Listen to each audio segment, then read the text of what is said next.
नमस्कार, मी नम्रता. पाटील ससोयान आर्ट्समध्ये आपलं सगळ्यांचं मनापासून स्वागत आहे. आणि आज आपण संक्रांतीला बनवला जाणारा पारंपरिक पदार्थ तिळगुळाची पोळी कशी बनवायची ते पाहूया.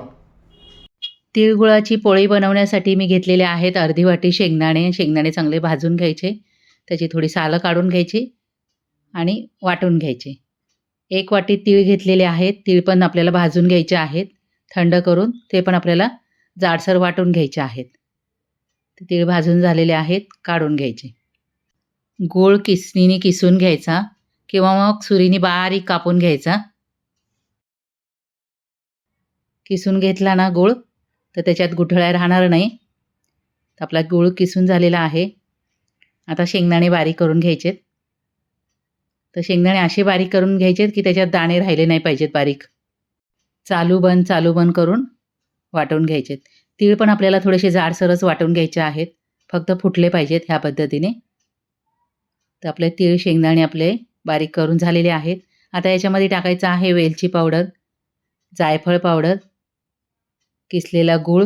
ते 1 वाटी गूळ घेतला आहे. आपल्या आवडीप्रमाणे किती गोड खाता त्या हिशोबाने गूळ टाकायचा आहे, पण जास्त गूळ टाकायचा नाही, नाहीतर मग पोळी चिकट होईल. आता हे चांगलं हाताने असं मिक्स करून घ्यायचं आहे दाखवल्याप्रमाणे. आणि याच्यात टाकायचे आहे सुंठ पावडर. सुंठ पावडर पोटासाठी चांगली आहे. आता 1 मोठी वाटी मी घेतलेला आहे गव्हाचं पीठ. त्याच्यात चवीनुसार मीठ टाकायचं आहे. 1 टेबलस्पून टाकायचं आहे तूप. आता हे तूप आहे ना आपल्याला या पिठामध्ये चांगलं मिक्स करून घ्यायचं आहे दाखवल्याप्रमाणे. हे बघा, असं गोळा व्हायला पाहिजे.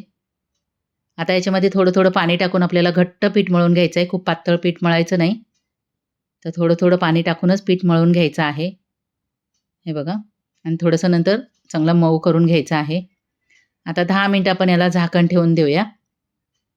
तर 10 मिनटं झालेली आहे आणि आपलं पीठ चांगलं भिजलेलं आहे.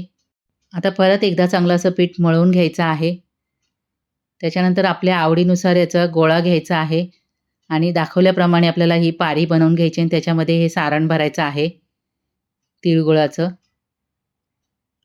आणि याची तोंडं पूर्ण बंद करून घ्यायची आहेत ह्या पद्धतीने. तर असे गोळे आधी करून घ्यायचे आहेत 2-3, म्हणजे आपल्याला पोळी बनवायला सोपं जातं. ते बघा, दुसरा पण बनवलेला आहे मी. त्याच्यात हवा भरली नाही पाहिजे, नाही तर मग पोळी फुटेल. असं भरपूर सारण भरायचं. त्याच्यानंतर पीठ लावून आपल्याला पातळ पोळी लाटून घ्यायची आहे. पीठ आपण व्यवस्थित मळलं ना तर पोळ्या एकदम छान होतात ह्या.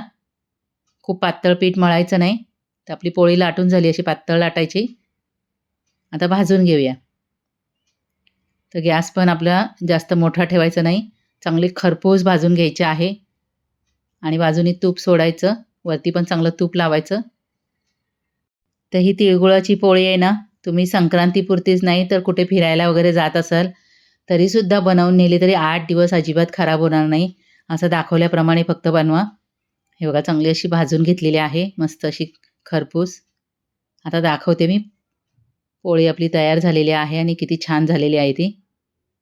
हे बघा, असा पापुद्रा निघायला लागला आहे. तर अशा पद्धतीने तुम्ही संक्रांतीला तिळगुळाची पोळी बनवून बघा, फार छान लागते. व्हिडिओ पाहिल्याबद्दल धन्यवाद.